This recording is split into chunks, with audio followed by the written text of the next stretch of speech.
Manders, and welcome to the continued tour of the galaxy. We are on the right at the tip of the spiral arm of the galaxy. So I shall show you that on the map.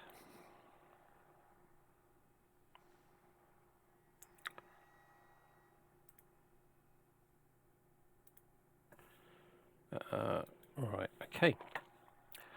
Right, so we are right here. Right, so I in the last stream I travelled most of the way there, and I finished that off camera. So let's have a look at the live data.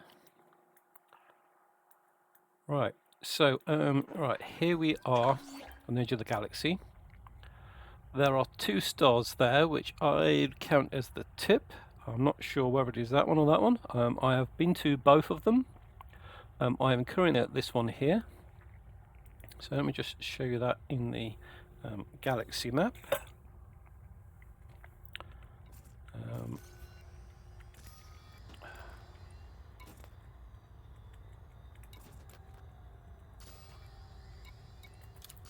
In the game.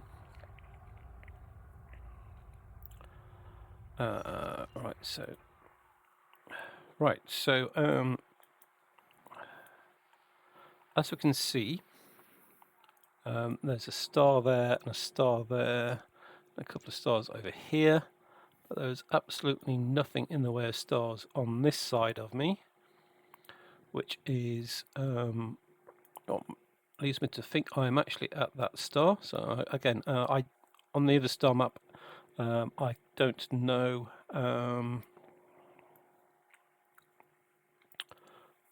name of that star, so I'm assuming it's this one, but it seems to correspond with what I'm seeing here. So you can see we've got a star there, got two stars down here, and a couple of stars up here.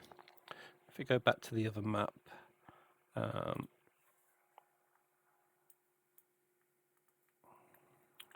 great, zooming in's not working now. I zoomed in as far as I can go, but again, their positions relative to here are seem to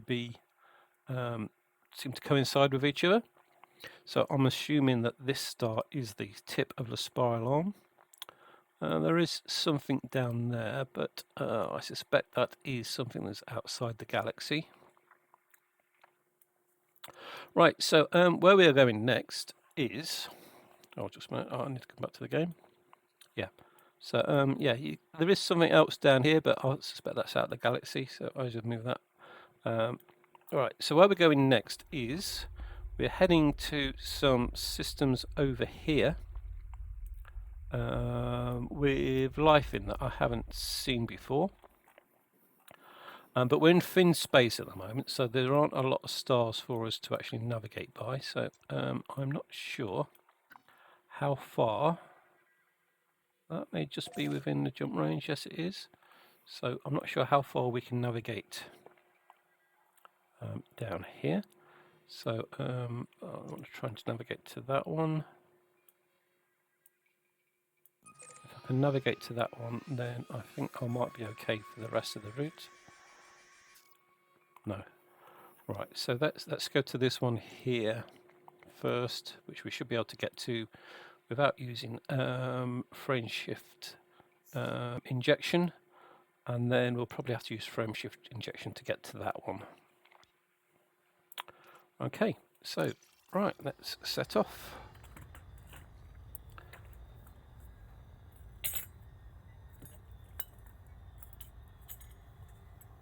Right.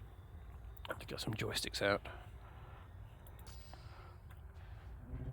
Yeah, so we are seeing we're not right on the edge of the galaxy, but we're just on the tip of the spiral arm, so there are stars further away from the middle of the galaxy than this. But is that the way we're expecting to see it? No, let's turn that way. Then upwards corresponds to upwards on the map.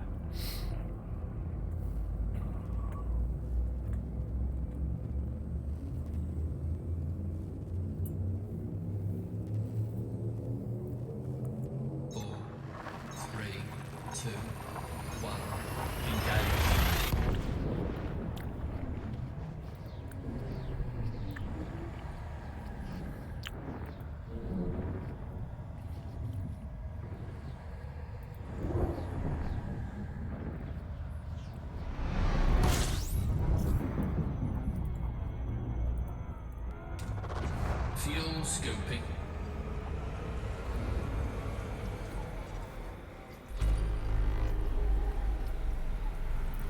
Right, so this system has 18 bodies in it. I didn't really intend to refuel that much. Fuel scoop disengaged. Let's see what's in this system. I'm pretty sure it'll have been visited before. Yeah, so nothing we're interested in, so it doesn't really matter that it's been visited before. Frameshift drive charging.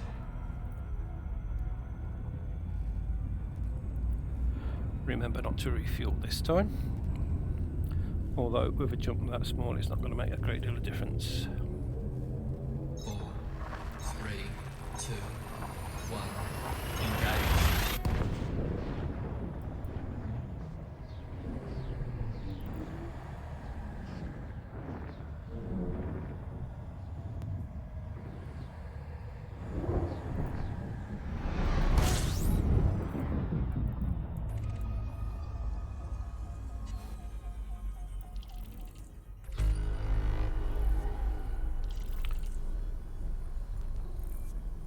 So 31 bodies here, that's quite a lot for the edge of the galaxy.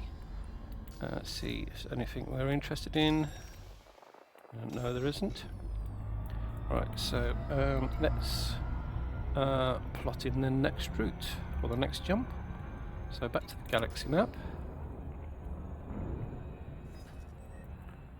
Right, so the next star we want to visit is... actually that one will do. I think it could be that one. Let's see. That's 86 light years, so we can't do that without frameshift injection. So let's just plot that as our target. Alright, so we need to go to the inventory, down to synthesis, injection. Right, so basic gives us 25% extra. Let's see what the ship's current jump range is.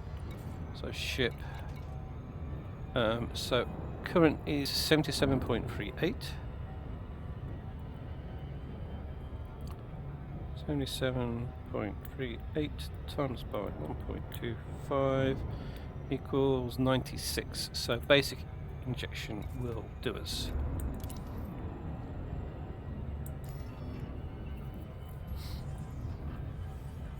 Don't want to, when you're doing injection, you want to don't want to use too many minerals, because the further you go, the more minerals you need. So we see there we only need carbon, vanadium, and germanium. For standard, we also need cadmium and neobidium, and for premium,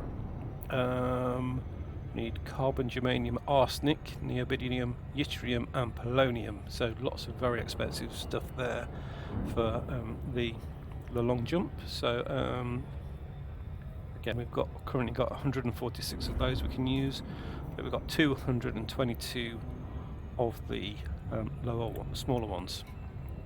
Right, so we should now be able to make that jump. Frameshift drive charging.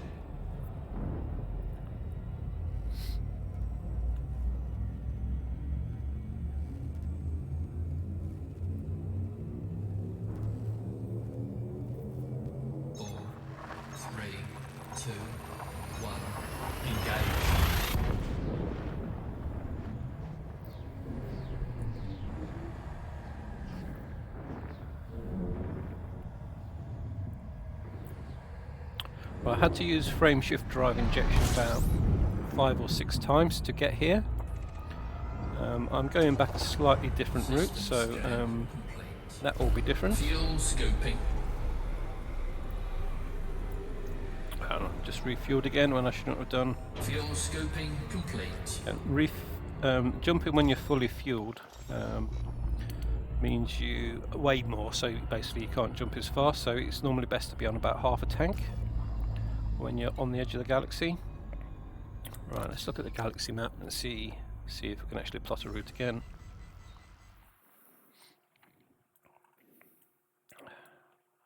Right, so let's try and plot the route to that star there. It looks like there's possibly a route.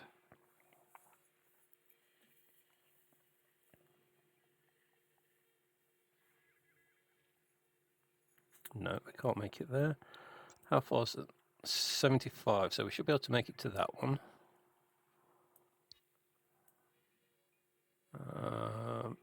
Alright, so let's just go to that one first. We should be able to make it there without frameshift drive injection.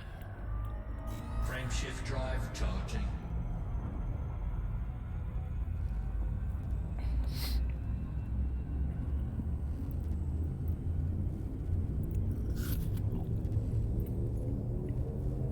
Four, three, two, one. Engage.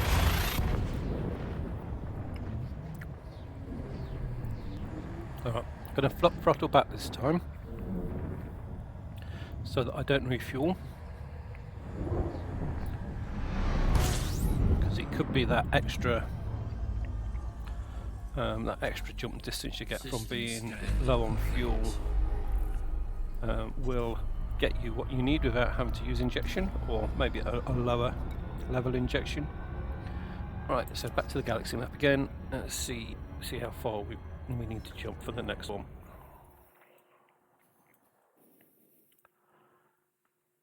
Right, so I can see a star here. That needs injection. One here that doesn't. No, I think. Right, can we get to that one?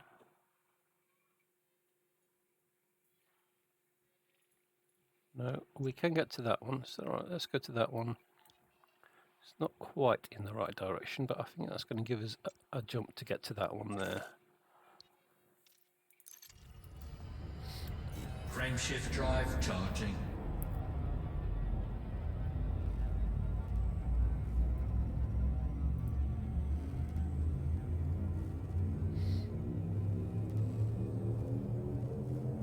Four, three, two, one. Engage.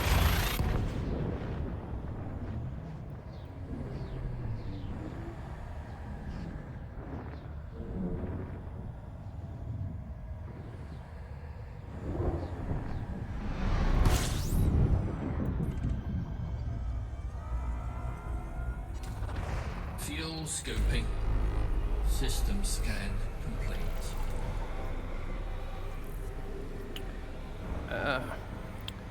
Keep forgetting not to refuel. Fuel scope disengaged. So there's nothing in this system, so straight back to the galaxy map. Right then, can we now get to that? Either of those. So that one is 84. We can do that on a low injection. 77. Alright, let's try that one. I think we may have just Cannot comply. refueled a little bit too much to get to that one. We could have probably made that. So what was the ship's jump range without it? Ship 77.23. So yeah, probably if I hadn't refueled, I could have made that one. But now I'm going to have to use injection. Can go for the lower level one.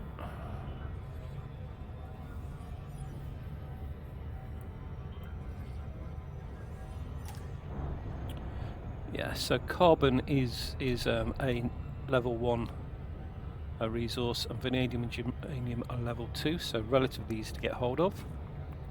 So we go up to standard. We need 1 level 1, 2 level 2, and 3 level 3. And for premium, we need 1 level 1, 2 level 2, a level 3, and 2 level 4 ones. So that gets very expensive doing that. Right. Frameshift drive charging.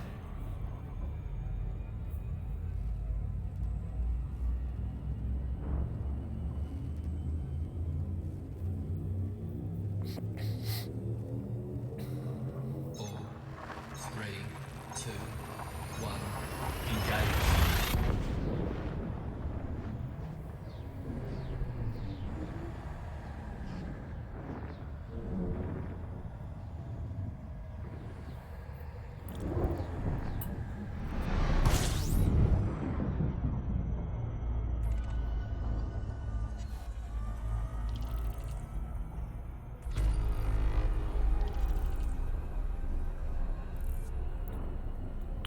Right, so we remembered not to refuel that time.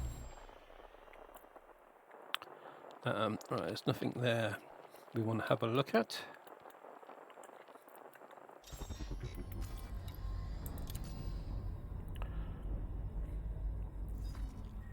Alright, and let's see where we can get to now.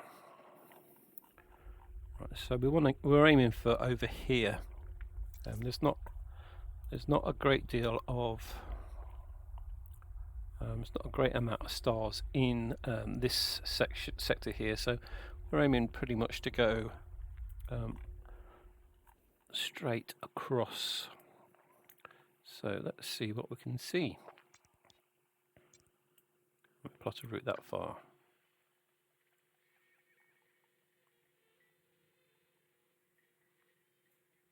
Nope. Try that one.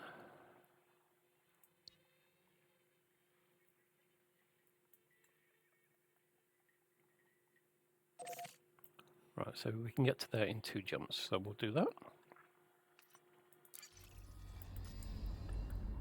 Frameshift drive charging.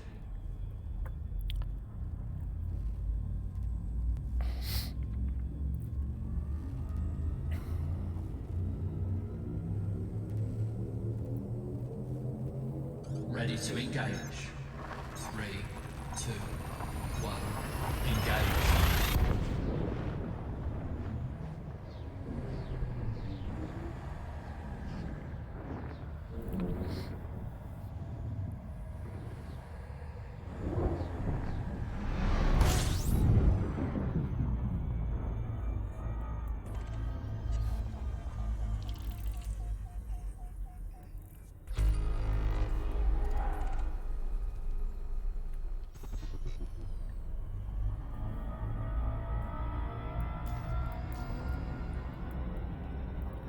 Right, so yeah, we have nothing in this system, so I'll go straight off to the next one without refueling.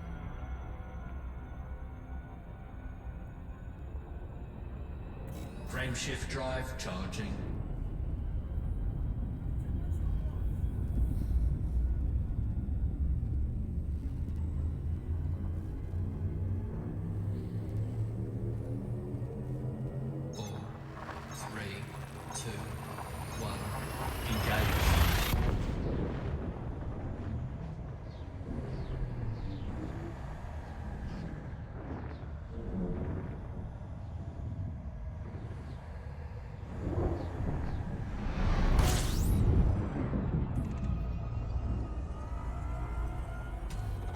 Fuel scooping.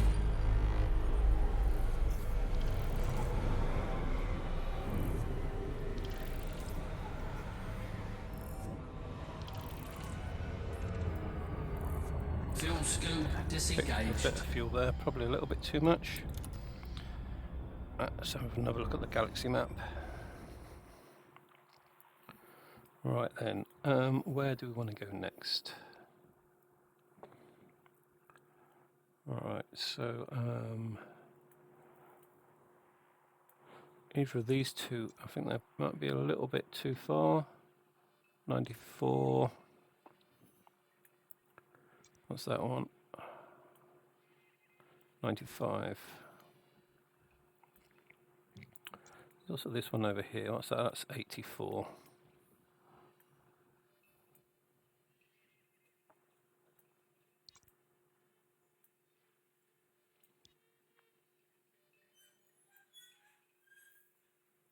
Right, so I think I'm going to go to that one and do frameshift drive injection. Again, the lower level one should get us there.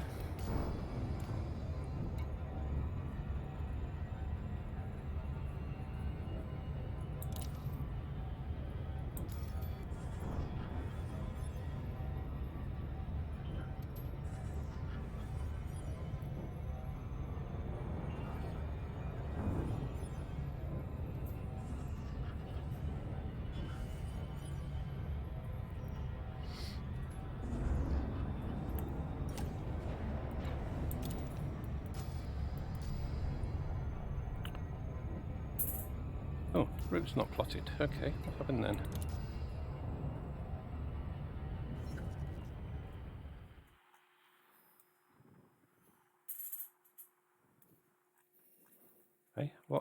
has happened?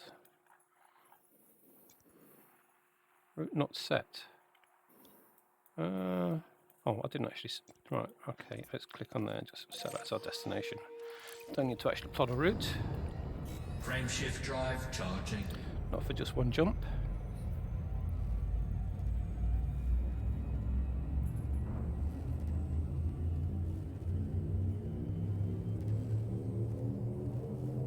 Four, three, two, one. Engage.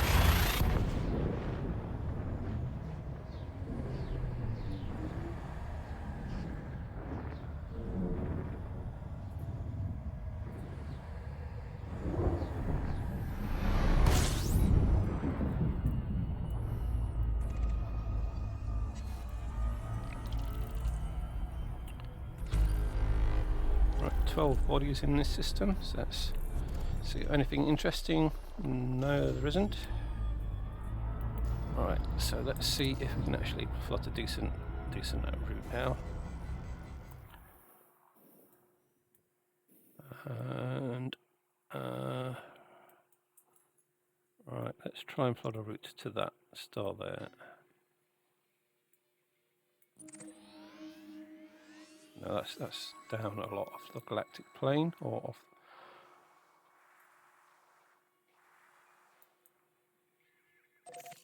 Oh, we can actually plot a route there. Okay.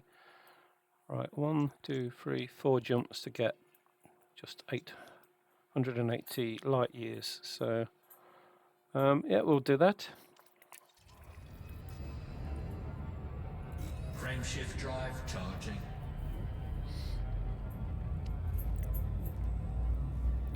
Yeah, also because we're in thin space and there's not a lot of stars, when you can plot a route, it's often, it takes far more jumps than needs be, or than you would normally do for that distance. Normally you could get that far in 2 jumps.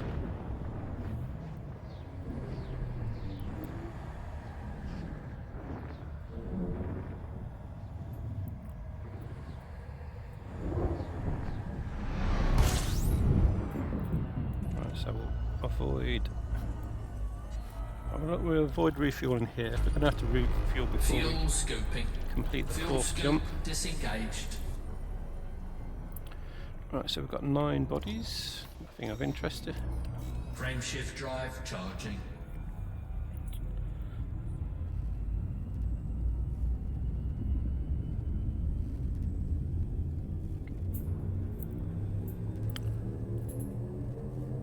Four, three, two, one. Engage.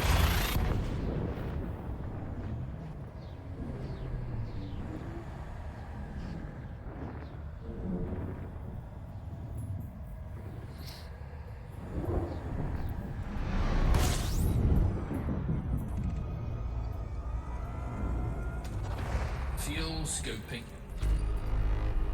Just a little bit of fuel. Fuel scoop Scoop there. disengaged. We want to have 2 jumps worth of fuel. Just over 2 jumps. You don't want to be jump to a star and find out it's in the middle of nowhere and you can't jump back to refuel. So yeah, and it may be a star that you can't actually refuel at. So we'll use that as our 2 jumps. Minimum fuel. Frameshift drive charging. So on the fuel gauge you can see part of it's blue and part of it's yellow, and the blue bit is slightly smaller than the yellow bit, which is what you'd want, because the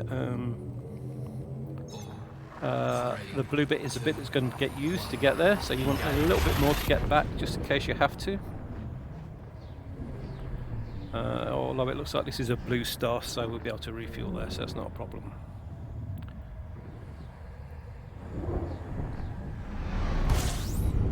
Right, so I refuel again, just a little bit. Fuel scoping. Right, we can see the next jump isn't very long, so don't have to get all Fuel of that. scoop disengaged. Right, got 15 bodies here. Nothing of interest in there. And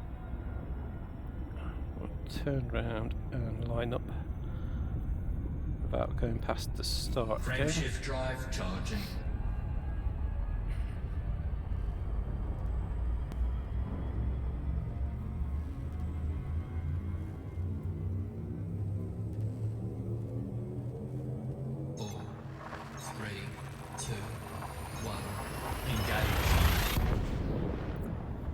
I think I've actually got all these stars turned off in the galaxy map that I can't refuel at.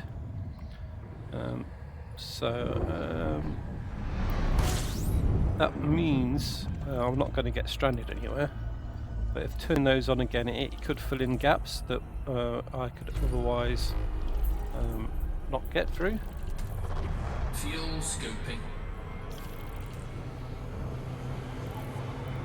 Okay, so we want to fuel up so that the fuel is between the Fuel S scoop and the L. disengaged. Mass locked beneath the fuel gauge.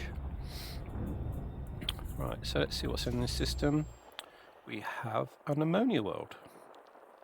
Right, so let's scan the system.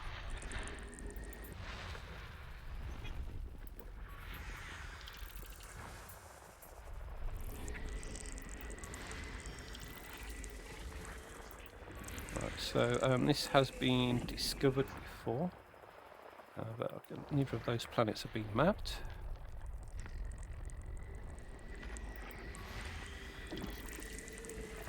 Yeah, so someone's been in this system before.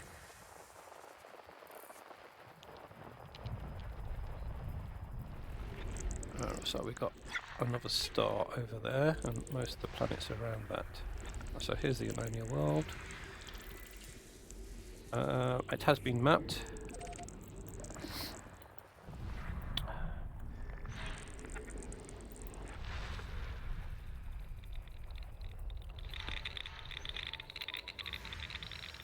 That's an asteroid cluster.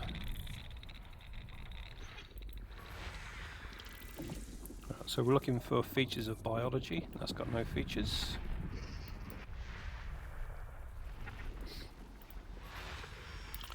That's got geology. We're not interested in that one.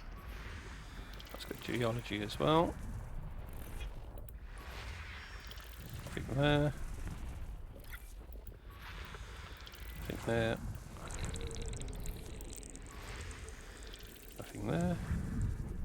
Got another one there. What's that? Nothing there. Still something to find.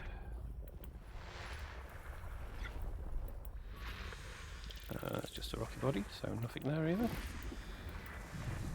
Right, so I think that's that star complete. Let's see what else we have.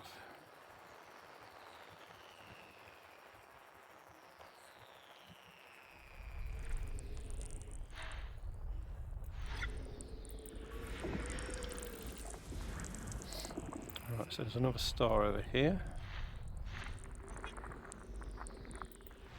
It's probably got the rest of the bodies around that.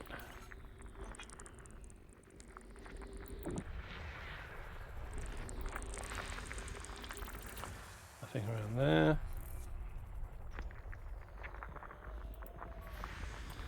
Ah, 2 biology, something to go and visit.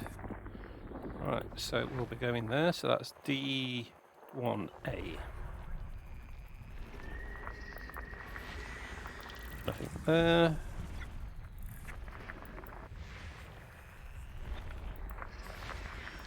Nothing there.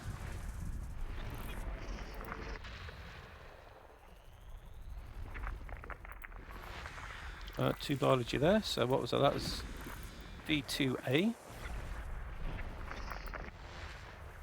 So both moons.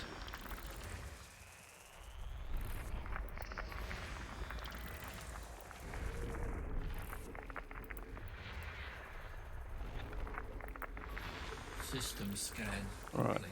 That's the system completed. Let's see what we're looking at with the system map. Right, so yeah, the Ammonia World is orbiting those 2 stars, and then it's these two moons here that have life on them. Can't see anything else where we could land on there, so we'll just go over to here first, and then we'll go down to here. Let's see how far that is. Hopefully that's not a really long way off. It is, it's a really long way off. Oh, hi Paul, how's it going? I've only just spotted you, join me there. Just heading back from the edge of the spiral arm of the galaxy.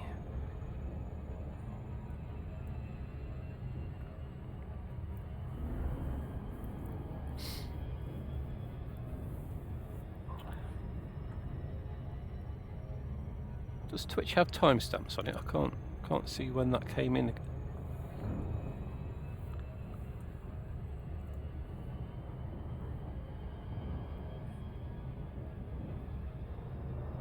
Yeah, okay. From guides, I didn't think you went to guides until you're older than Rosie.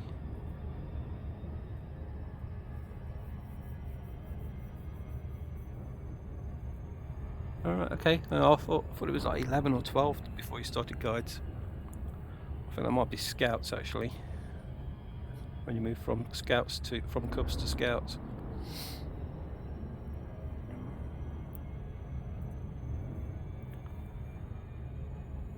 Yeah, so I haven't really found much so far this stream. This stream is mainly about navigating through thin space where there's not a great deal of stars.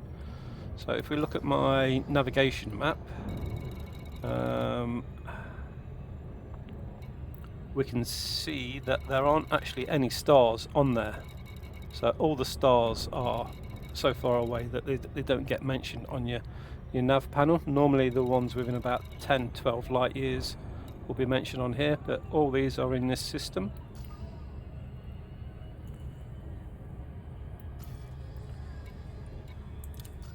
If we look at the galaxy map,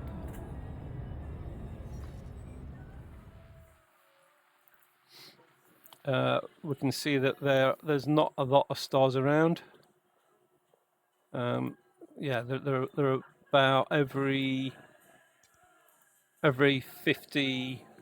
That's more than that. So every 70 light years away. So your best ship may just be able to make that.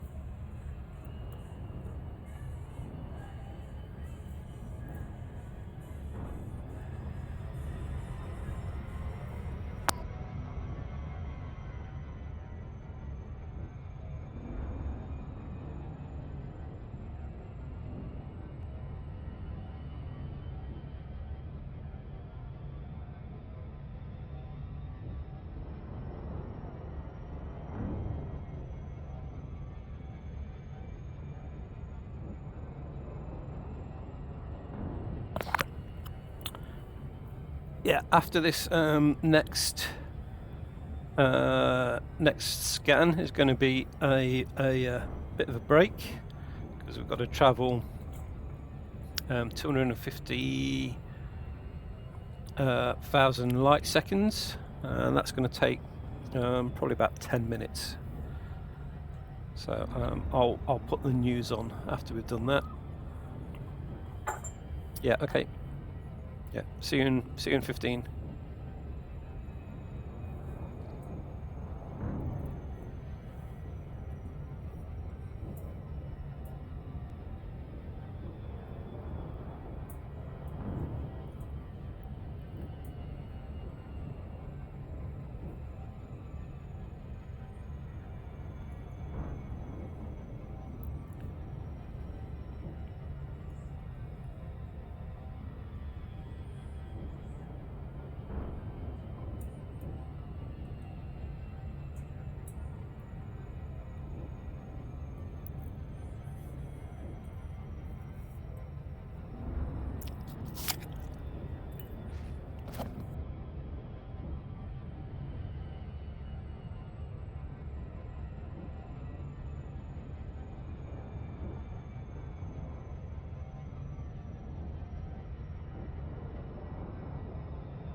So we can see these two planets here on a wide orbit of a binary star system. The biggest star system looks like it's got a couple of its own planets in a close orbit.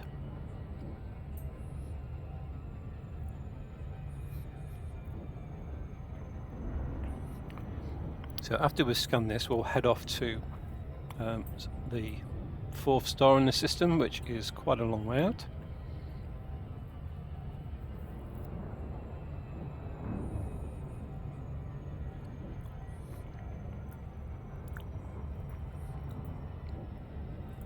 Actually, those planets orbiting that that star look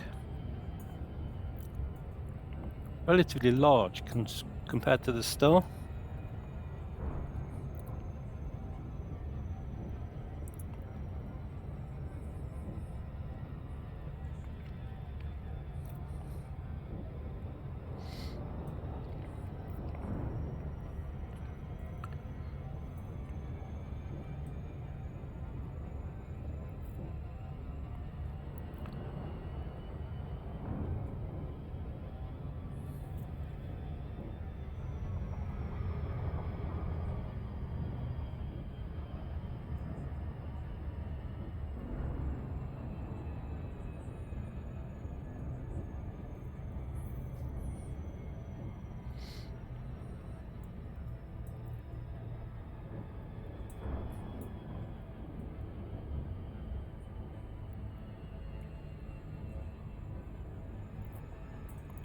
Right, so just got to go a bit closer to the this Ammonia World before we can scan it. Actually, I think we're going to overshoot a little bit now.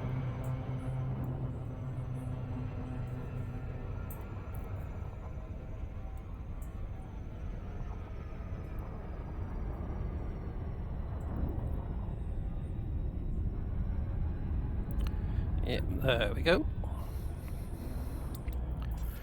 Right, so Ammonia Worlds are worth just under 2 million credits.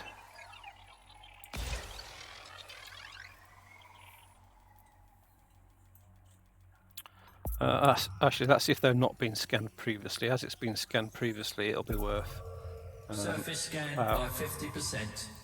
30% less than that. Surface scan complete. Right. Right, so now we'll head over to the moons with life on them. Now, I'll be very surprised if they've been scanned before, because they are a long way out, and until Odyssey was released, those planets would have been worthless. Yeah, so they haven't been mapped. Right, so let's head off over there.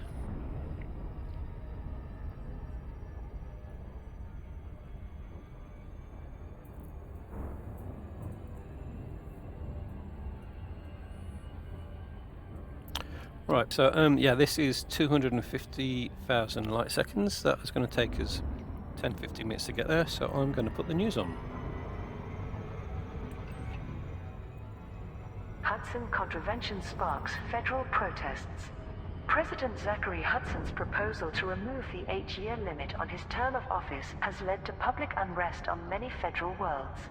Supporters of Shadow President Felicia Winters have taken the lead in protesting against the Hudson contravention, which is currently being debated in Congress. The situation has been extensively covered by news feeds across the Federation. Federal Free Press, as always, Felicia Winters is the only grown-up in the room. She has rightfully objected to the sitting president's attempt at throwing away the rulebook. Repealing the 77th Amendment would be a fundamental blow to our millennia-old democracy. Sol today, what's the choice here? Retain Hudson for a few more years until things calm down, or hand power to Winters and watch the federal government weaken and collapse under a weight the Shadow President cannot possibly bear. The Federal Times, moderate Republican voters are taking a dim view of the Hudson contravention, primarily because it denies them the option to choose a new administration. Vice President Jerome Archer, Secretary of State Lana Berkovich, and Grand Attorney Edwin Espinosa are the most likely presidential candidates, but none of them will be able to run for office in 3309 if Hudson gets his way. Further Omega Grid secrets revealed.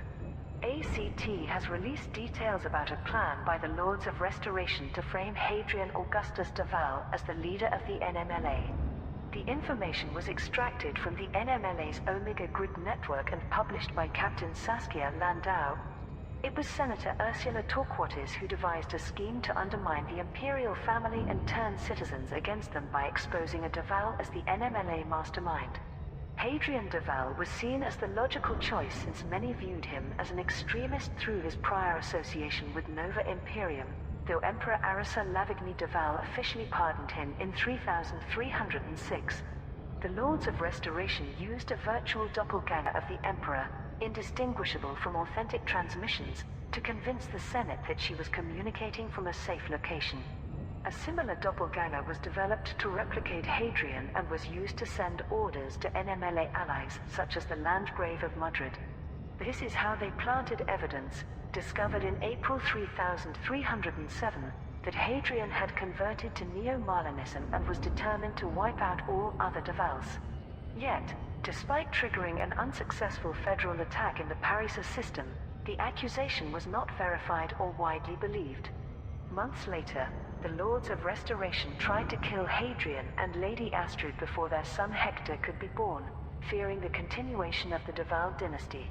But other senators moved the family to a secure location, beyond the reach of their agents. Hadrian Duval has publicly thanked ACT for uncovering this information and officially absolving him of all suspicion in this matter. Pilots form vanguard against Thargoid attacks. Pilots Federation alert.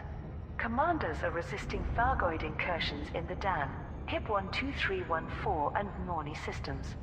Although Aegis support vessels have been repurposed to offer support in all three systems, the organization remains officially disbanded. It has fallen to individual pilots to defend the populations from swarms of Thargoid vessels.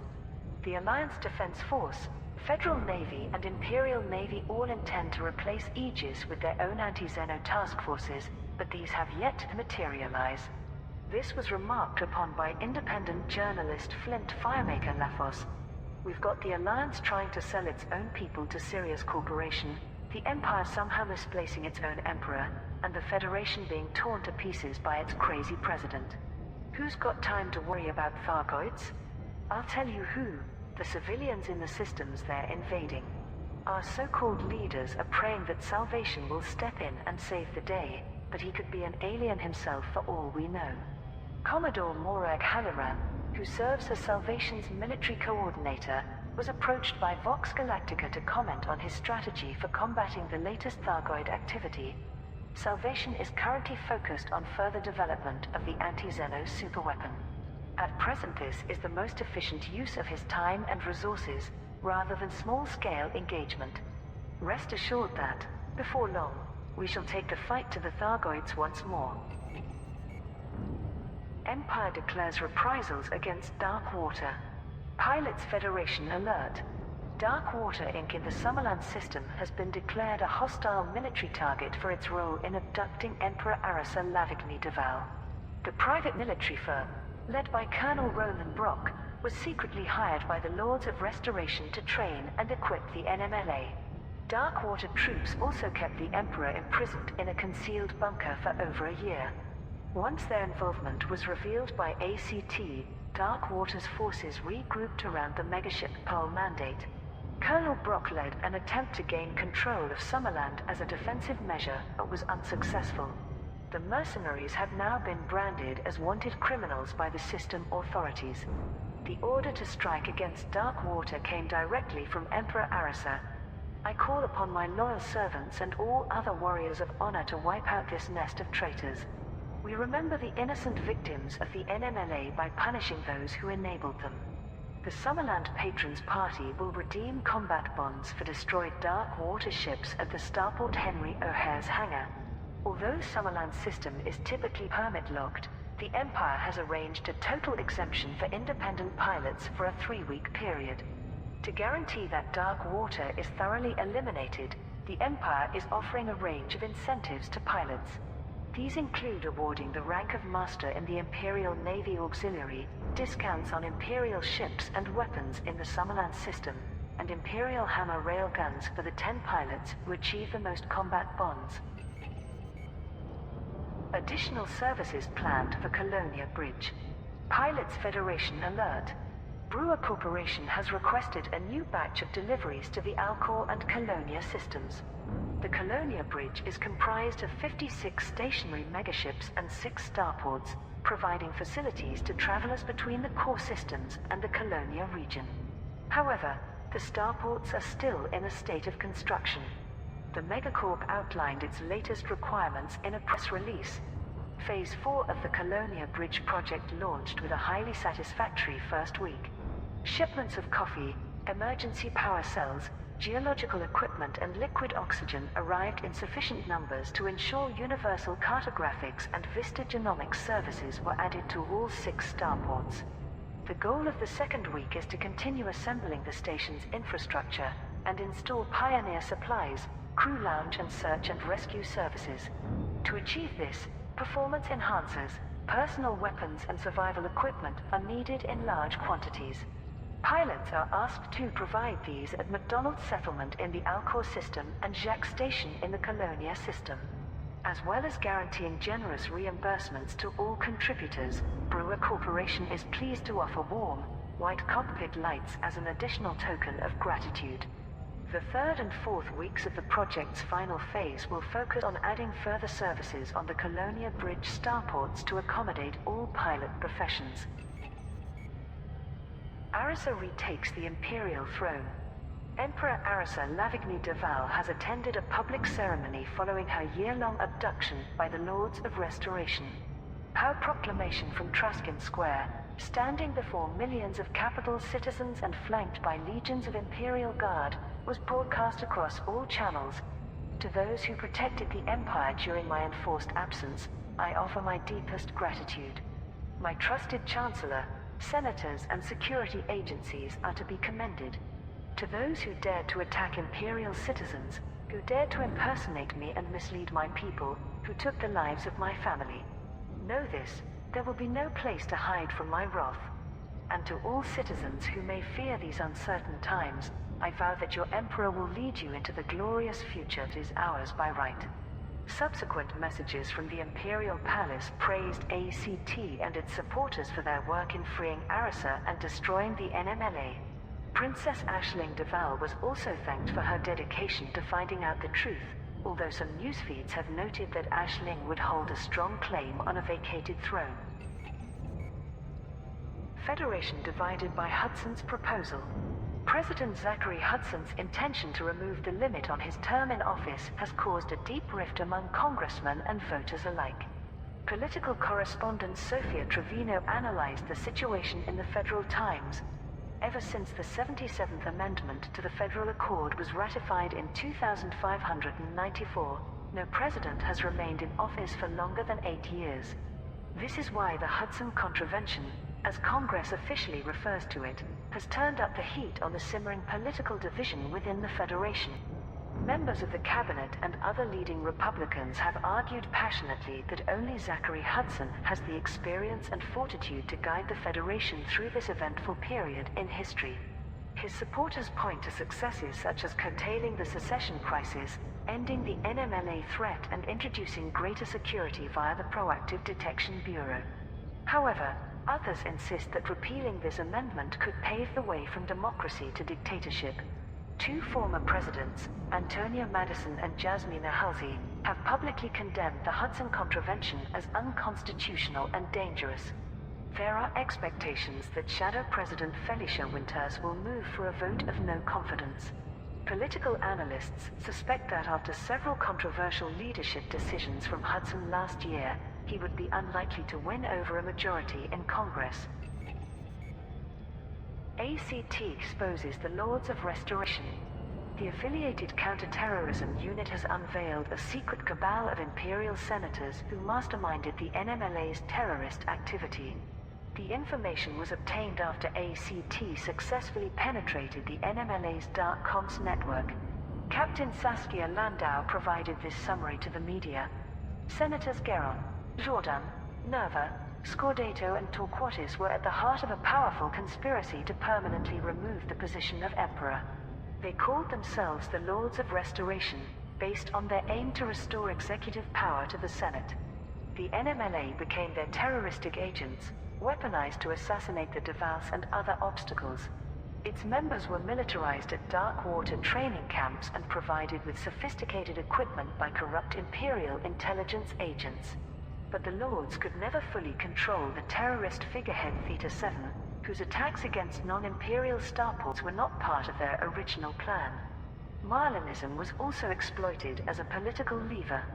The hope was that, compared to this democratic ideology, citizens would view a senator-led empire as a moderate compromise once the imperial family was gone. While this led to the establishment of the Marlinist colonies, the Lord's later attempts to influence those systems via puppet politicians did not succeed. Following the assassinations of Prince Harold and other Devals, the Lords abducted Emperor Arisa Lavigny Deval in January 3307. She was kidnapped en route to a secure location, with Senator Nerva falsifying confirmation of her safe arrival. This allowed the Lords to engineer communications with the Senate via a virtual doppelganger, Right, which okay, were so accepted just as 2,000 genuine since they were verified seconds by to go. Imperial intelligence agents. ACT is working closely with Imperial security agencies to identify all those who collaborated with the Lords of Restoration. New Thargoid assaults in 3 systems. The HIP 12314, Dan and Norni systems have come under heavy attack by Thargoid vessels. Vox Galactica featured this report by freelance war correspondent Jade Sanderlin. The Thargoids have been unusually aggressive in recent months, as attested by the drifting wreckages of many independent ships. When Salvation repelled their forces from the Delphi, Maya and Merib systems in December, some believed it was only a matter of time before the aliens retaliated. It appears that time has come. Although the Thargoid species is often viewed as territorial, on this occasion they have pushed further towards human space. Authorities in all 3 systems were unprepared for the incursions and have sent out a general call for assistance.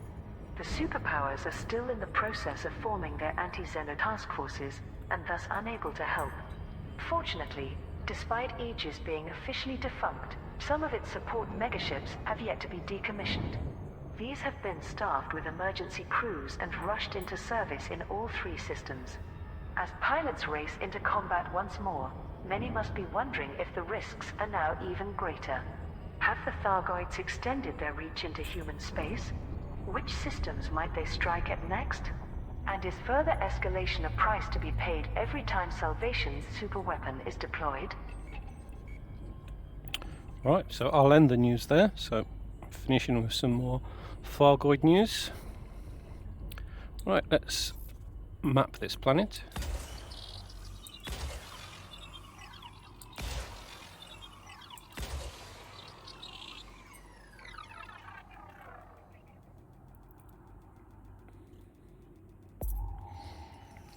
So, pretty sure there's biology here, and Surface scan by 50%. two forms of that. So I expect we'll be landing. So we've got Scan. bacteria and fonticula. So let's go and find the fonticula.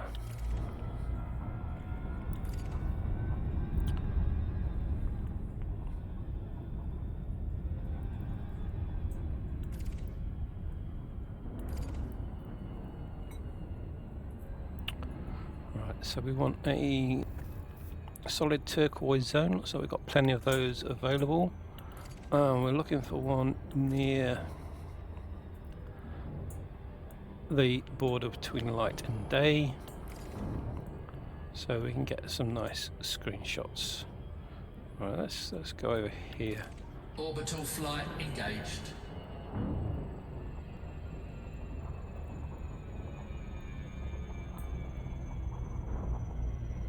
Hopefully get the sun behind those mountains there. We've got shadows.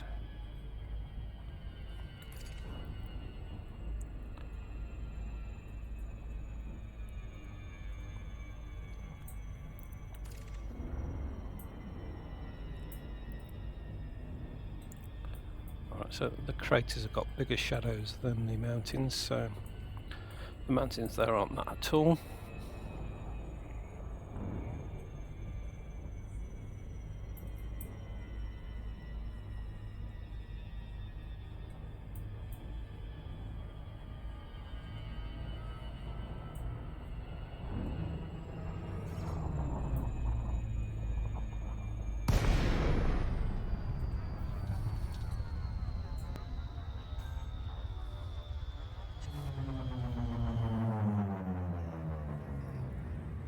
Right, so it looks nice and flat. find somewhere to land.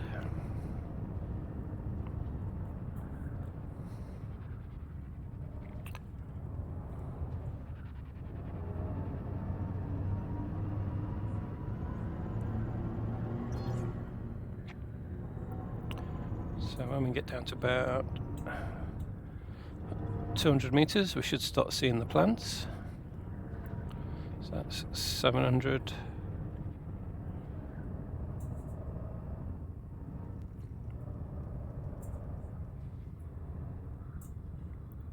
Yeah, go, there's some over there. Landing gear down.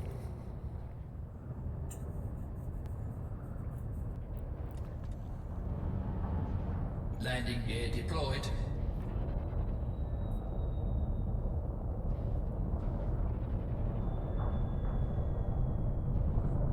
Alright, can't see the colour of the blue dot. That's more like it. Bit of a heavy landing.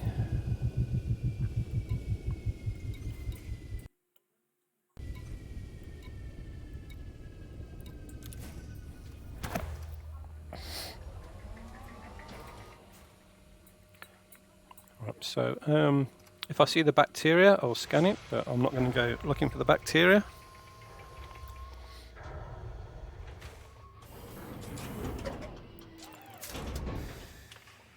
Low gravity warning.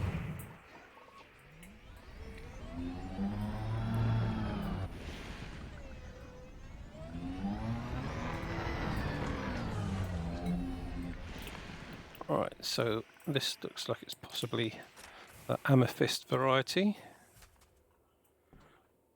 which is the most common.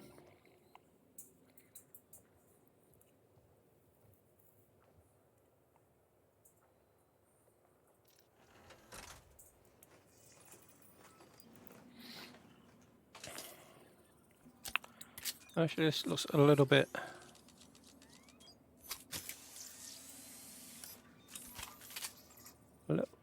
oh, crashed.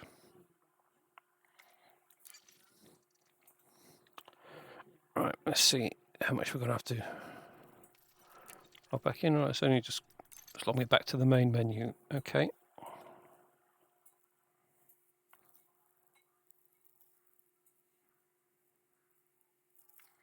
That happens quite a lot when you start scanning. It must be just trying to connect to a different server or something when you start that.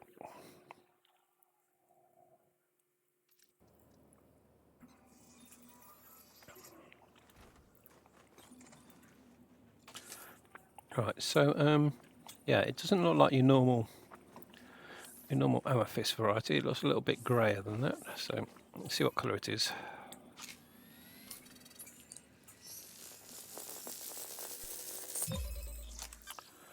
No, it is amethyst.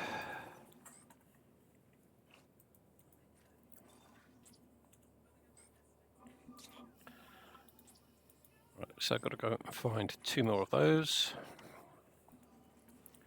Have we got a good screenshot here?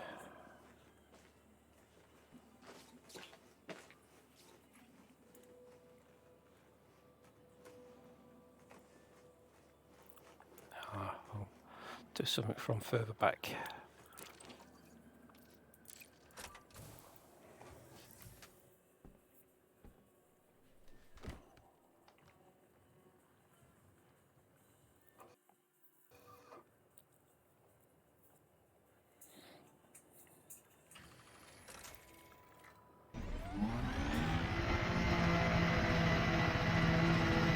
Right, so we need to go 500 meters between samples.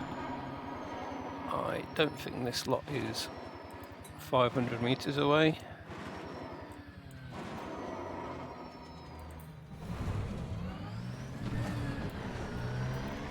I just landed in a pile of them.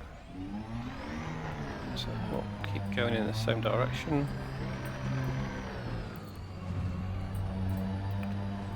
Get it to steer that direction. There we go. Right, another patch here. I think they probably will be 500 meters away.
some here. Maybe 500 meters. Let's get out and give it a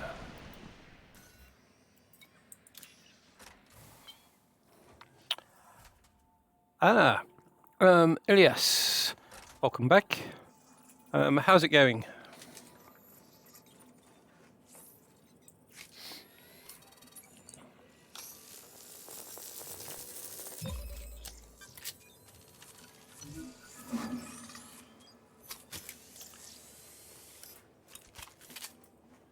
Yeah, so we started this stream at the very tip of the spiral arm at the far side of the galaxy from Earth, and we're just making our way back slowly through the thin space where there isn't a lot of stars. So the stars are about around here. They're about 70 meters on average between stars. Not meters, 70 light years. Which means my ship can jump between some of them. Some of them are over the 77 light year jump range of my ship, so we have to use frameshift drive injection to give us a little bit of extra range.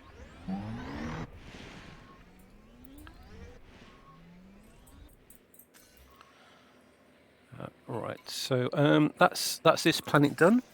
So just the one species of plant to scan. There was the bacteria as well, but I didn't see any of that, so we'll just move on to the next planet.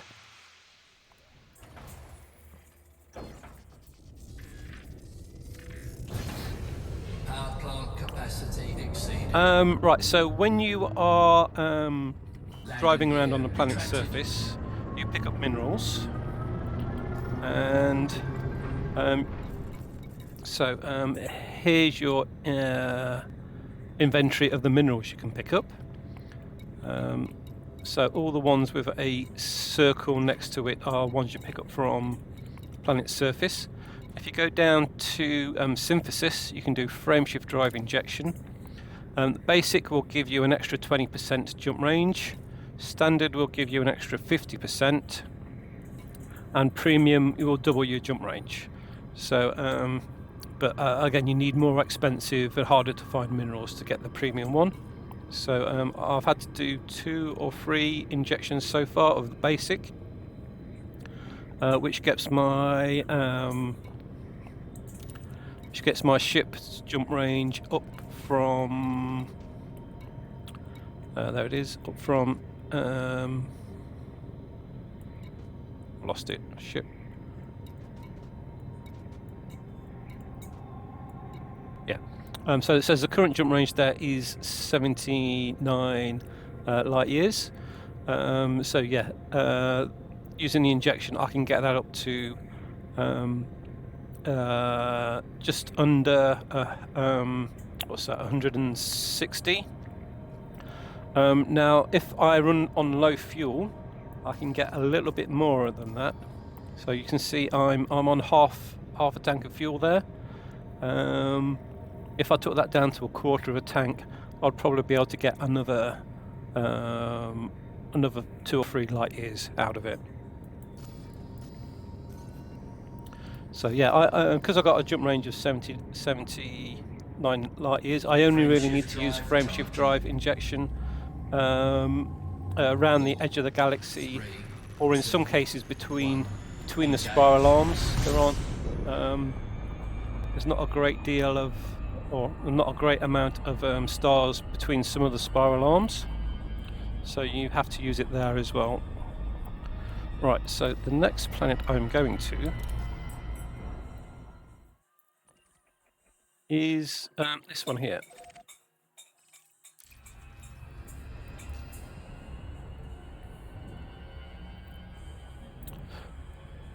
So how's the bounty hunting going? Are you doing that to make money, or are you doing that to skill up?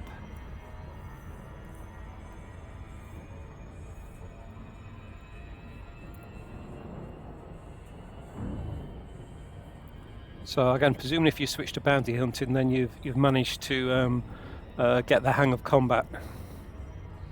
Yeah, that's good to again, I found if you're skinning up, unless you're just skinning up in combat, if you're skinning up in ranking through the Federation or the Empire ranking, then delivery missions do that fastest.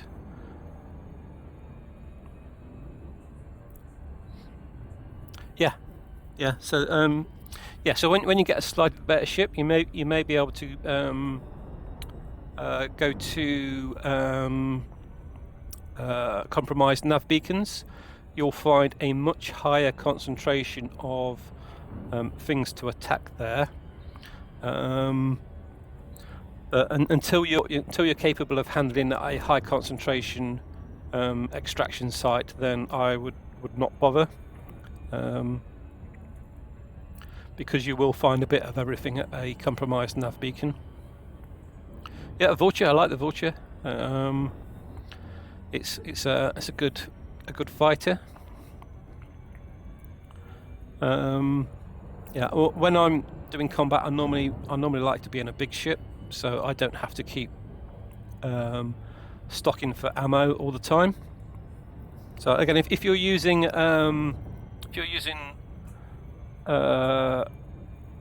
multi-cannons or any cannons that use ammo, you can also synthesize the ammo, and you can also synthesize ammo which is better than the stuff you buy from stations. So let me show you again. So if we go to the inventory, so you can see in here we'll have small caliber munitions. That's the ammo you need for multi-cannons. So basic, you need iron, nickel and sulfur. So that is the same as the stuff you buy from the space stations. If you go to standard, you can synthesize better ammo, which will give you an extra 15% damage. But you do need, again, more expensive resources. And you can go for the premium one, which will give you an extra 30% damage. So generally speaking, people only use that for PvP because it is quite expensive. But yeah, it's something to think about if you're doing combat.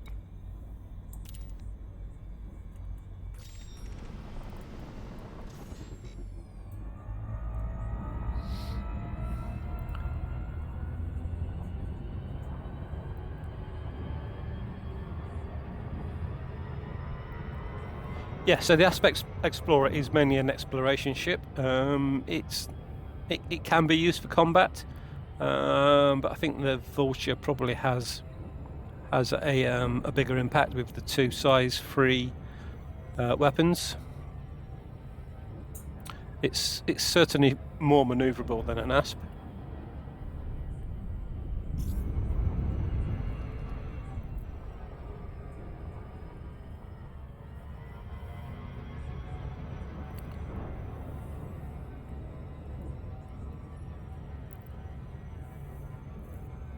Yeah, so when you're fighting, it depends what kind of fighting style you want, whether you have a big ship or a small ship. I enjoy flying the small ships more than the big ones. I just hate having to go and restock my ammo all the time. So again, in a bigger ship, when you restock your ammo, because you've got bigger weapons, it's more worthwhile. But in a small ship, restocking a small multi-cannon is not really worth it.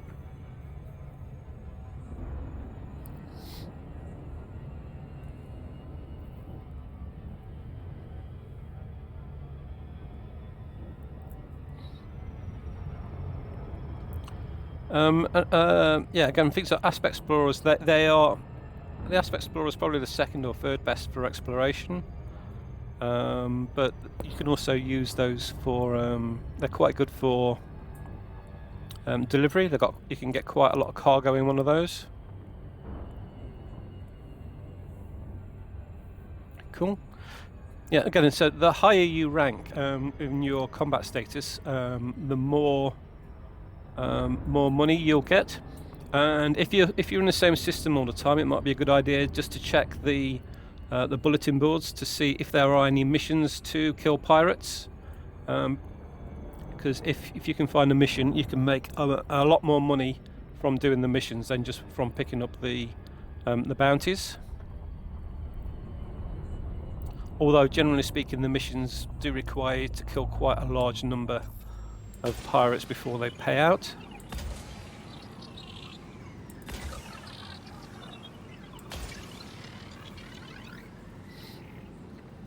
And if you're lucky enough to find two different factions giving missions to kill the same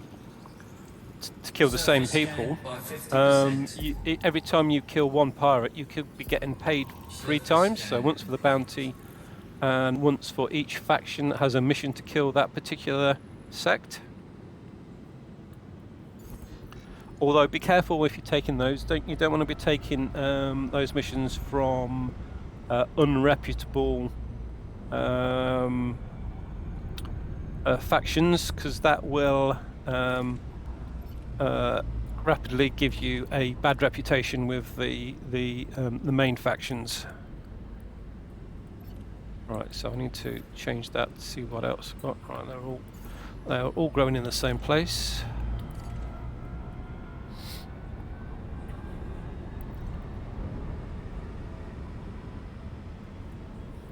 Yeah, so again, in a sort of medium to small ship like the Vulture, yeah, you're going to want to go after a single target. In a bigger ship, particularly if you've got a fighter on board. So in the bigger ships, you can buy a ship-launched fighter and get a crew member to hire a crew member to actually man that, and then that gives you a little bit of a tiny bit of extra firepower. But what it mainly does is it divides the enemy, so that one goes after the fighter, and then you can take one on at a time. I'm not sure if a Vulture's big enough to get a ship-launched fighter. It's not available in everything.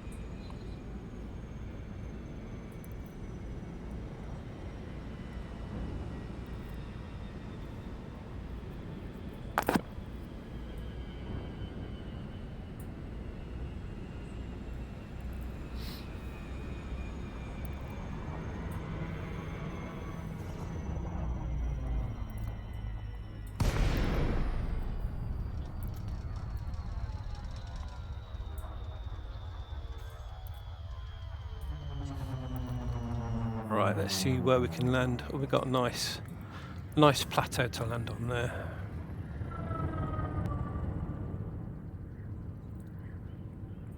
Actually, I forgot to take a screenshot on the last planet. Oh, better do one on this planet.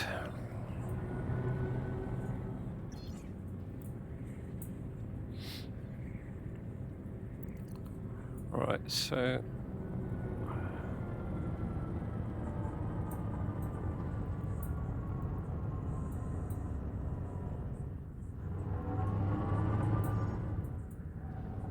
Got a huge forest of mushrooms there, so we'll land near there.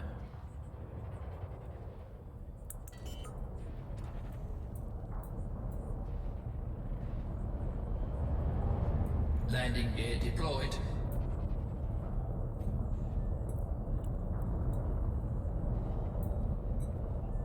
Alright, can't see the... Oh, there's a blue spot. Right, we can land there.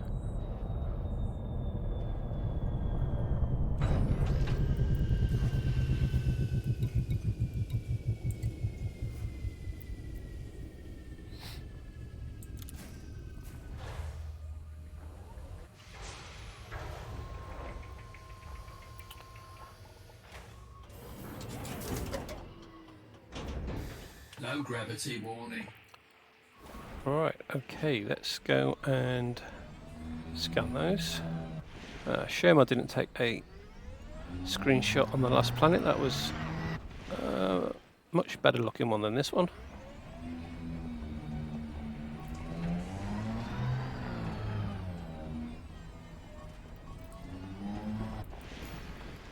Yeah, these look like the same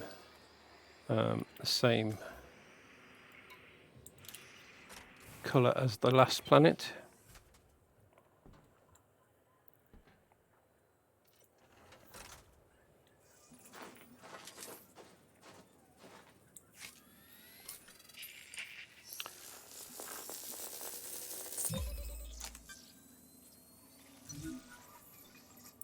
Yeah. Also, once you're happy with combat in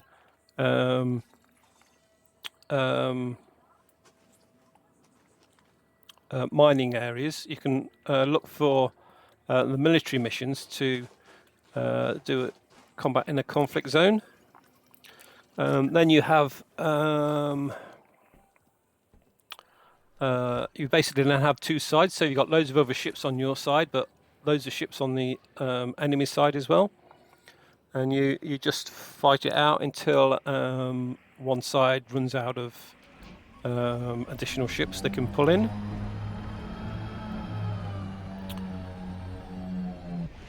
Right, we'll head off in that direction to look for another patch.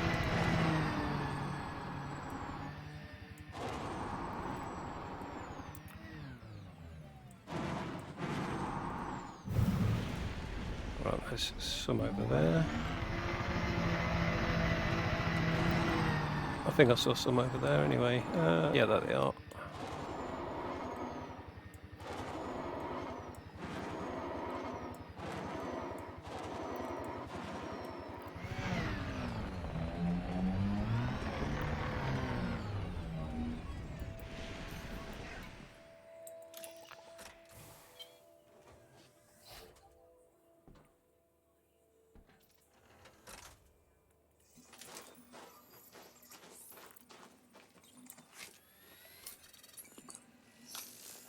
I didn't check what colour the last one was. Is it the same? Yes, it is. It's amethyst again.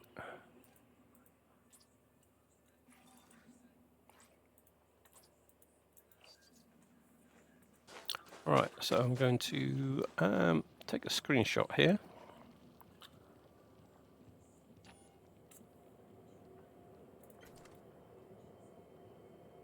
I was quite good getting the ship on the horizon there. Let's go up a bit so we can look at the ship a little bit more.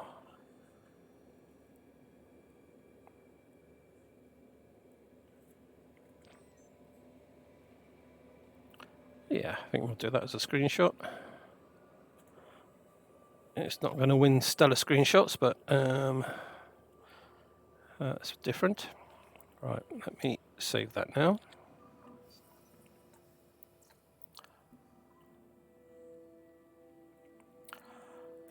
Right, so to get surface combat, again, you have to have Odyssey. I can't remember if you said you got Odyssey or not.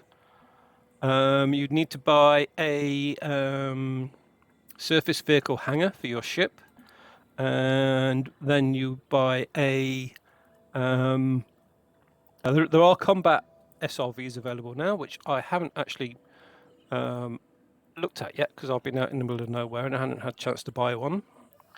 You can then also team up with a teammate. One person can take the guns and another person can drive. Or if you're really dexterous and you've got enough controls, you can actually control the guns and drive at the same time.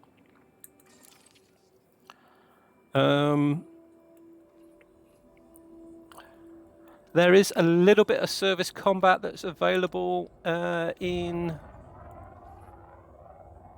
can't find navigation. Where's navigation gone? There we go. There's a little bit of surface combat that's available in Horizons, but the only thing you can shoot are skimmers. So if you land on a planet with a space station, it may have skimmers around it, which act as sentries. Or if you drive around enough, you may find an isolated mining location with a couple of skimmers that you can shoot.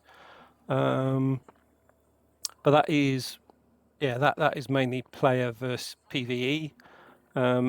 With the other ones, you can do PvP or PvE. Right, let's look at the system map. Get the name of the planet.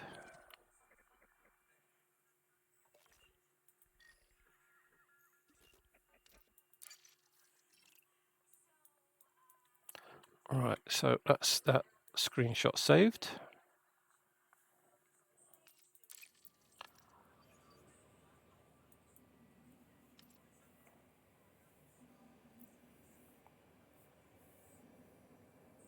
Oh, yes. So there will be a keyboard command or something to actually look through your turrets. So I'll get back in the SRV and I'll show you.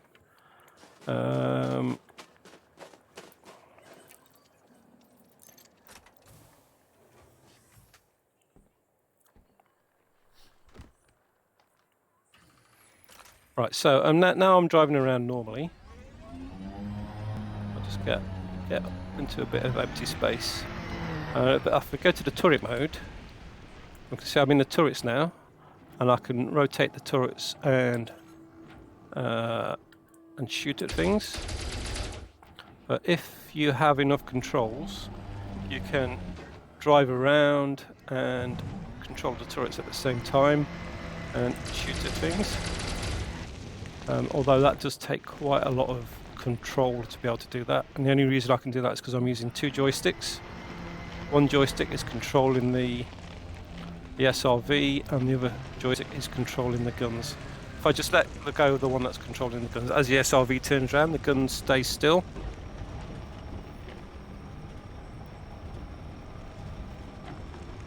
Or I can just drive the SRV in a straight line and rotate the guns around. Yeah, so okay, I'm not sure what the keyboard shortcut is, but there is a key to switch between views of the gun turrets. If you're in the cockpit mode, you can still shoot, but it will just shoot forwards at whatever you're looking at in the centre of your screen, and then only if you're far enough away from it to actually shoot. Oh, I'm out of. Yeah, so that just shoots forwards when you do that. Right, I think I accidentally dismissed the ship a few minutes ago, so I just drive and find some more plants. I was using the ship as my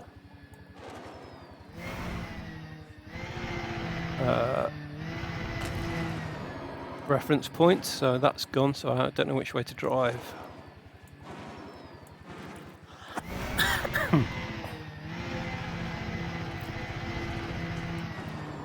Yeah, so if you can, you should be able to control the gun turrets with your mouse. So if you can drive just using the keyboard, you may be able to control both at the same time.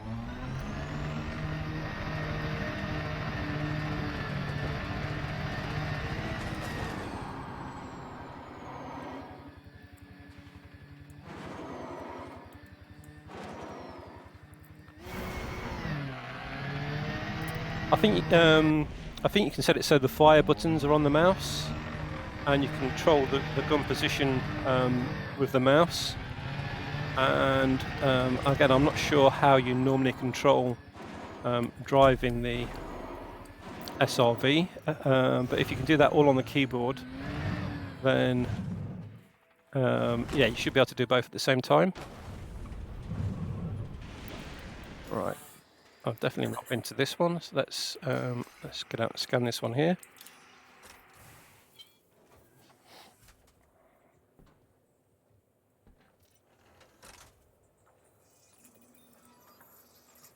Where is it? Saw one around here somewhere. There it is. Turn night vision on to see it. So yeah, without night vision, it's not very obvious.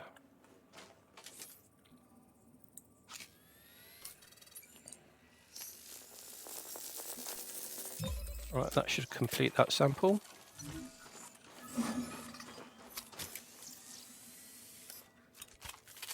Right, so now I've just got to go back, find a piece of flat land and recall the ship.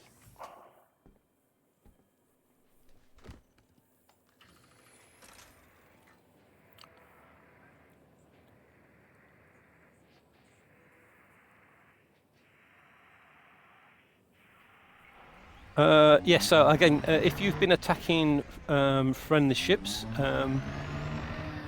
you could get a bounty put on you as well. So again, if you have that, then other commanders could come along and see you've got a bounty and shoot you for your bounty. Yeah, so you have to be a little bit careful about who you're killing when you're bounty hunting. If you do start killing people that are normally friendly, then you will get bounties put on you.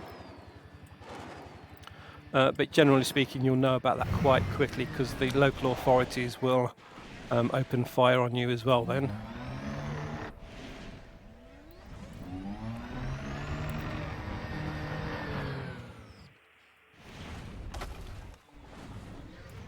Right, let's recall the ship, see if we can find somewhere to land.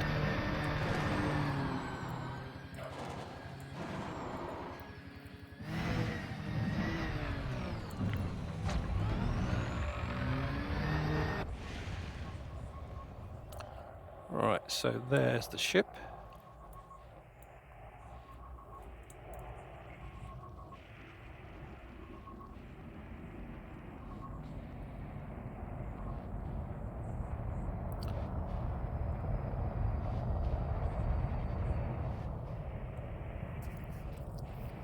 Landing gear coming down.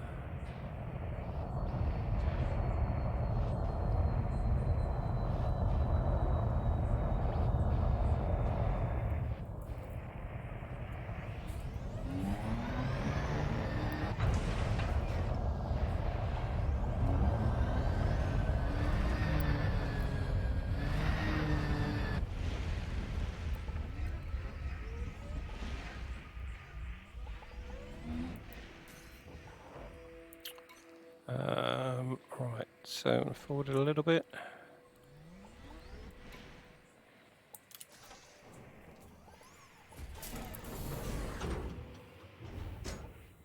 Right,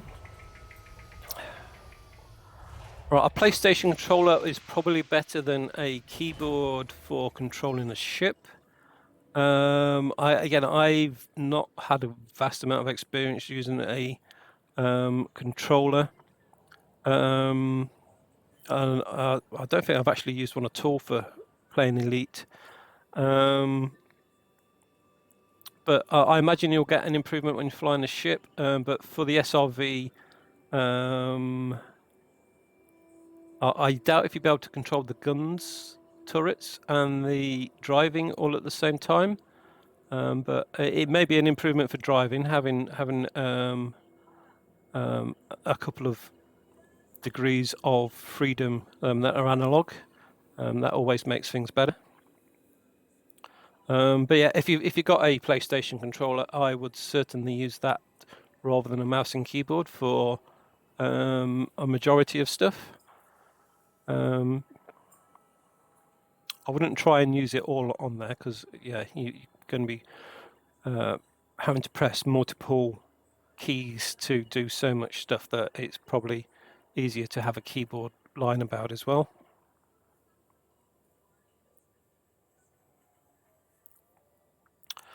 If you're just controlling direction, a mouse is not too bad.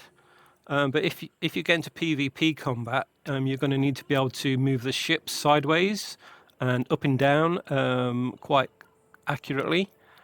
And trying to do that from a mouse is not really very easy.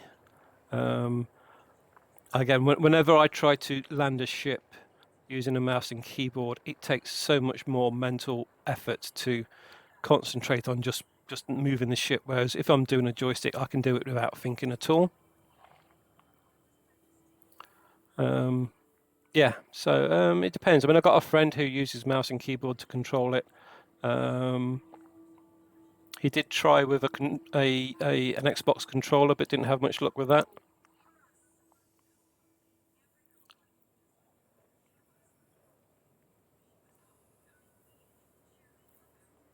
Yeah, Yeah, so yeah, it depends what you're used to.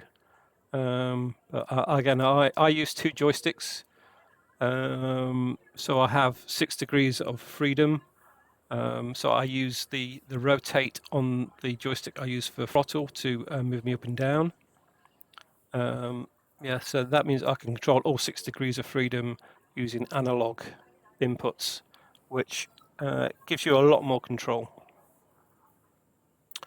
Right, so I'm back in the ship. I've done everything in this system. I can't remember Power if... plant capacity exceeded. Cannot comply. Right, so it looks like I'd actually got to as far as I'd plotted a route to. Landing gear retracted.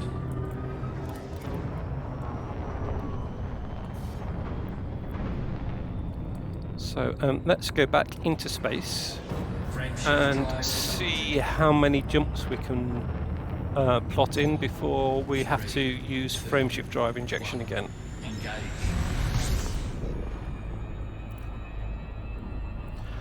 Right, so on the steer one, so I'm using the steer one at the moment, so that's moving it forward, so it moves it down, moves it back, moves it up. Left tilts, actually, let me get into space because I'm flying in an atmosphere, so there's not a lot to look at the moment. Actually, no, let's tilt down so we can actually see. Yeah, so that's joystick forward, joystick back, left and right, and twist. Twist does the yaw. So that is the. I'm gonna have to drop out of. Yeah, you can't use the sideways when you're in frameshift drive. And for throttle, so forwards takes me forwards, backwards takes me backwards, left moves me left. Can you actually see moving left? Not sure. I think I'm too high for you to be able to see that. And twisting it moves me up, and twisting it the other way moves me down. So doing that, I can control all 6 degrees very accurately and pinpoint on a target quite quickly. And again, when you're doing PvP combat, a good solution is if you move sideways and rotate at the same time. This ship doesn't actually move sideways very fast, so we're not seeing it very well. But that makes it very hard for your enemy to shoot you, because you're basically moving around in a circle from their point of view. But if you get it just right, you can move around in a circle and keep them in your targets. So yeah, that's a good tip for PvP combat. Which again, trying to do that from a mouse may be a little bit tricky. Right, so back into space. Frameshift drive charging. Ready to engage. I also have a throttle to control forward movement. So if I'm exploring, I don't want to be pushing the mouse forwards all the time to throttle up. So I have a throttle as well, and I can just move that forwards and backwards to control forward speed. I don't have backwards on there, so whenever I'm landing, I go back to the joysticks to land. But for exploration, so I can see it. You can see my throttle moving up and down on the screen there. That's me moving the throttle. I don't think you have an equivalent of that on a PlayStation controller. Yeah, you would have to set the throttle up so it's like on the keyboard. So when you push it forwards, it accelerates. When you move it back, it decelerates. Whereas I've got instant. I can choose my speed instantly. Another thing you can do, there are key bindings which you can use to set your speed. So if you can press a key to take you to full throttle or full reverse. So that's how my brother used to control his speed, rather than using the joystick. Right, okay, let's plot a route to the next system.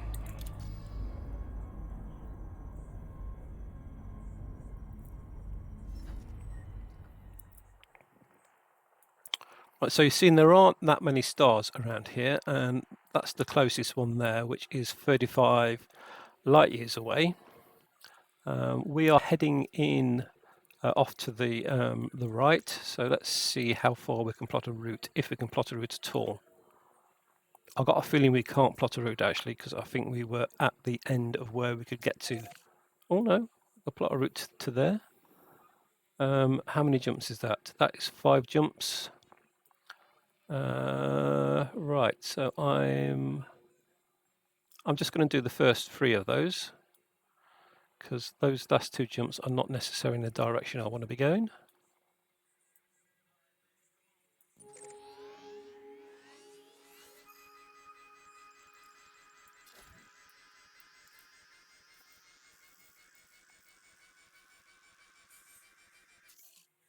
Right, okay, let's head off.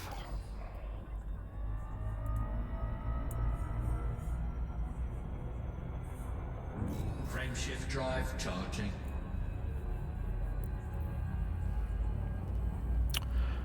Right, so you can see there that I'm going to need to refuel on the next thing, because I've only got 2 jumps left in the ship. 4, 3, 2. I didn't actually see what kind of star we're going to, but it should be one we can refuel at.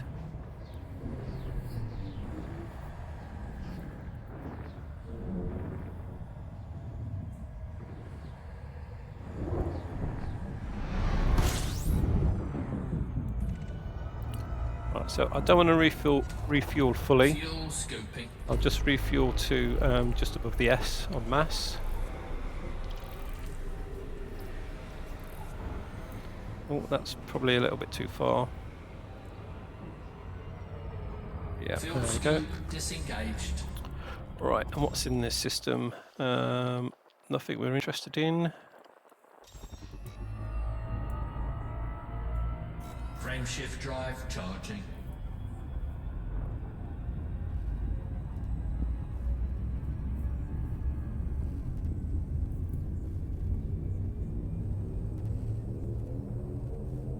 Four, 3, 2, 1. Engage.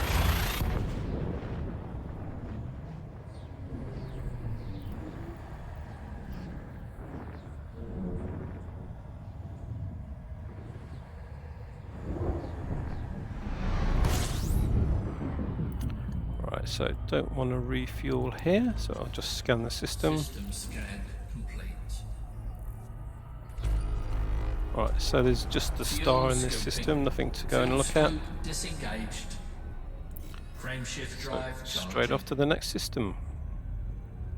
And that will use the fuel up just about the right amount that we've got 2 jumps left.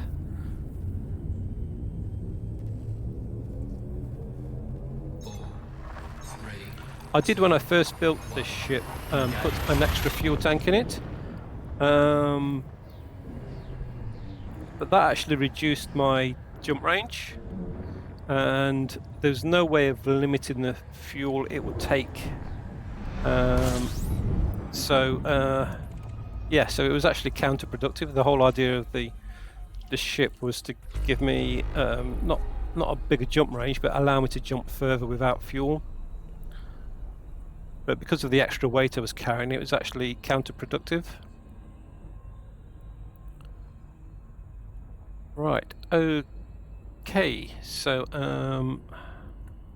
there's nothing in this system, so we now need to find another star.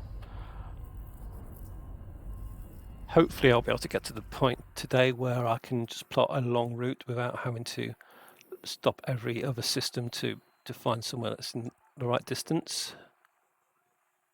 Right, so we have that one there, looks like the best bet. Can we get there without refueling? 78, so I think we've got low enough on fuel that we can do that. Or it's actually taken us, right, it's actually taken us a long way round. Right, that's probably because I plotted a route to it rather than just, I'm pretty sure with low fuel I can just jump straight there.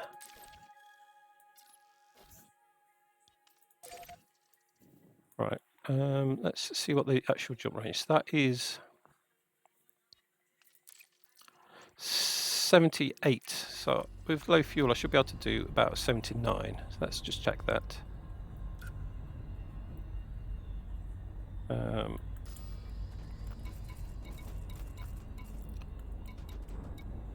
Yeah, so I can do that, even though when I tried to plot it, it plotted a long route. Because I'm low on fuel, I can Cannot do that comply. all in one go. At least I can when I get around the sun.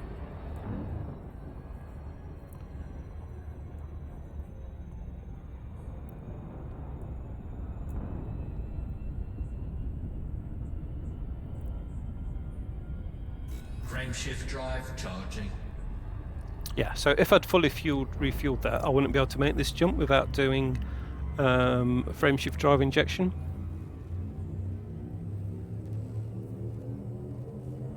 Four, three, two, one. Engage.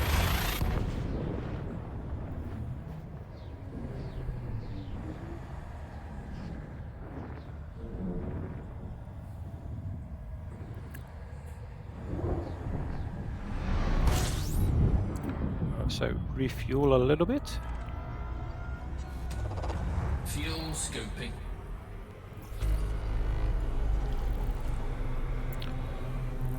That's about enough.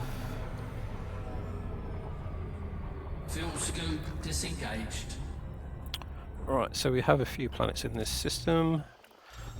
Nothing we are interested in.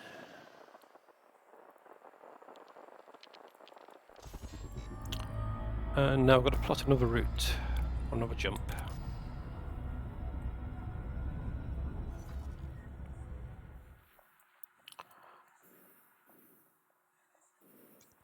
Right, so I can't see anything now.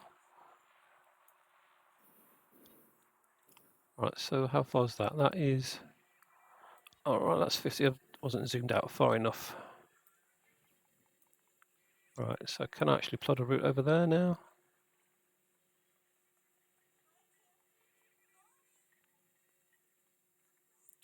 Nope. Right, how far is that one there?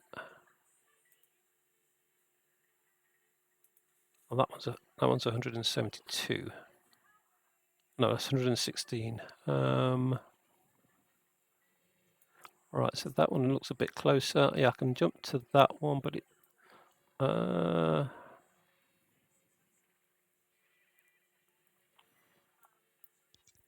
Right, I'm going to use frameshift drive injection and take me to that one there. So...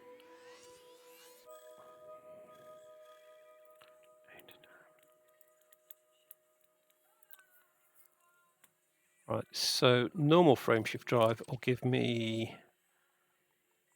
injection will give me 97 light years, so... right, so premium... Oh, so standard, sorry, will hopefully get me what I need. So let's go and do that.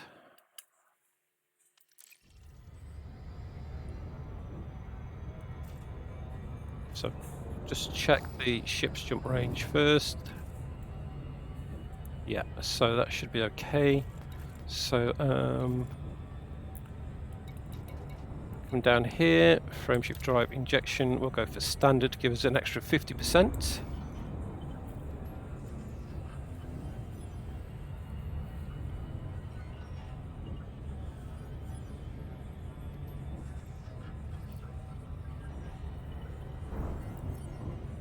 Yeah, it's not quick using frameshift drive injection, so it doesn't actually get you around the galaxy any quicker, because by the time you've used frameshift drive injection, you could have jumped twice.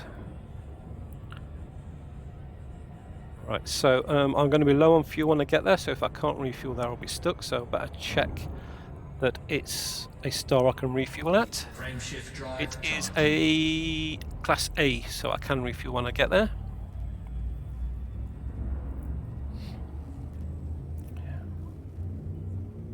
Why does my map look like that? I'm not quite sure what you mean by that. Engage. But it's possibly because I haven't got... Oh, if you're still using Horizons, the map the galaxy map is different in Horizons. So part of Odyssey was an improvement to the galaxy map. I don't think they put that in Horizons, so it could be because I'm using Fuel Odyssey. scooping. Or it could be because I'm out in the middle of nowhere and there aren't that many stars around me. Right, so again, I've refueled Fuel to about scope half full. disengaged. We've got some planets here, one of interest. Right, let's see if we can actually plot a route now.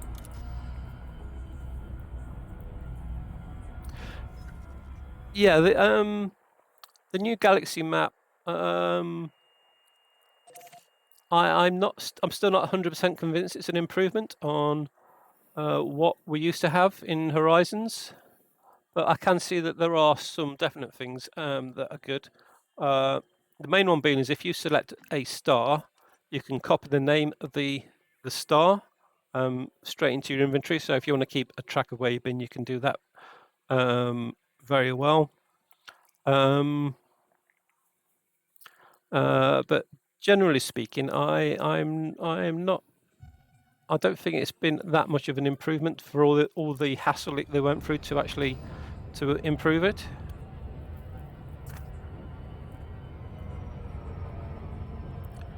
Right, so let's Frameshift jump drive to the next one. charging.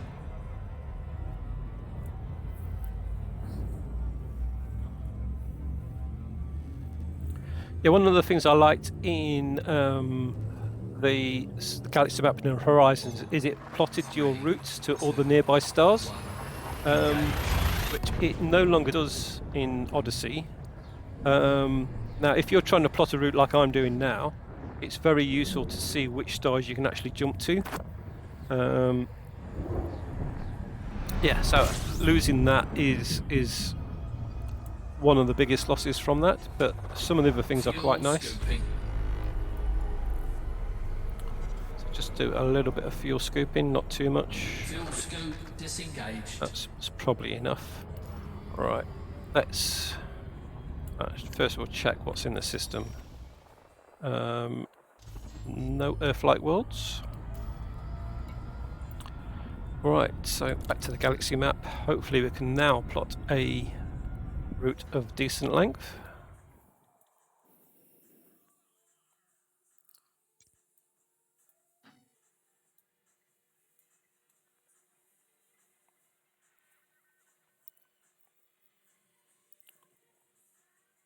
No, we still can't do that. How close are we to the galactic plane? Almost spot on it. Okay, let's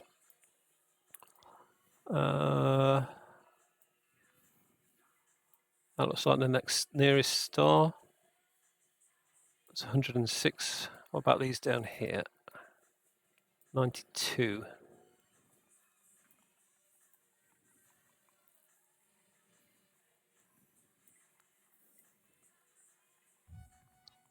So I think I will go to that one there. Plot my route for that one. I should be able to do that with normal standard frameshift drive injection.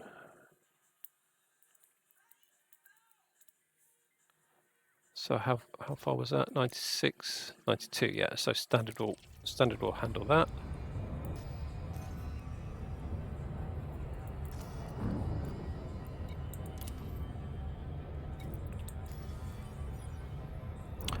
Ah, right. So I've just been told I have to go. All right. So if I fill up the fuel tank, that means the ship is heavier, which reduces the jump range. Yeah, if I keep the jump range, the fuel tank half full, it increases my jump range. Again, I've got a 64-ton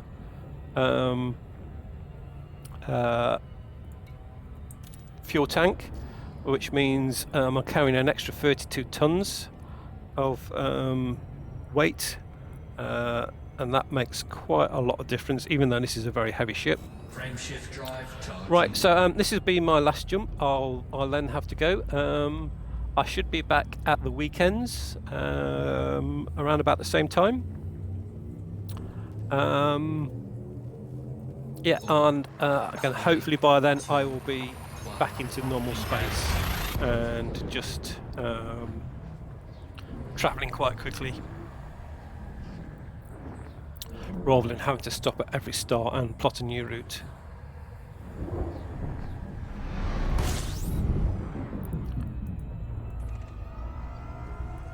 Yeah, so I'm just going to. Fuel scooping. As soon as I get into an area of space where I can jump between stars when I'm fully fueled, I'll fully fuel all the time in pretty much every system. Fuel scoop disengaged. But until then, I will try and keep it at half fuel. Right, so thanks for watching. I'm going to have to go now, so I will hopefully see you next time. So, yeah, see you next time. Bye-bye.